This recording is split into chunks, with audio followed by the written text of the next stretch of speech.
In today's video, I'm going to teach you how to find measurement ID in Google Analytics. If you're working with Google Analytics 4 and need to connect your site, a plugin, or Google Tag Manager, the key you're looking for is the measurement ID. It's the code that starts with G, and it tells Analytics which property to send data to. You'll need editor or administrator access to view it, so if you don't see certain options later, double-check your permissions with your site or account owner. First, sign into your Google Analytics account. Once you're on the home screen of the property you want to work with, look to the bottom left corner for the Admin gear icon. Click that to open the Admin area. In the Admin panel, focus on the middle column labeled Property. This is important because GA4 organizes settings by account on the left and property in the middle. Under Property, click Data Streams. This is where all the data flow into your property is configured. On the Data Streams page, you'll see tabs for different platform types. Click the Web tab to view your website streams.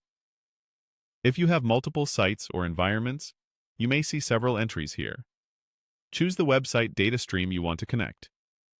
A quick tip: confirm the stream by checking the website URL and stream name so you don't copy the ID for the wrong site. After you open the web data stream, look to the top right corner of the stream details page. You'll see the measurement ID displayed there, formatted as G, followed by letters and numbers. That's the exact value you need to paste into your website integration, your CMS plugin, or your tag manager tag. If you also notice a stream ID nearby, don't confuse the two.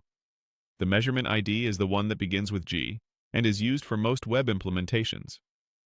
If you're following along using the publicly available demo property, the path is identical.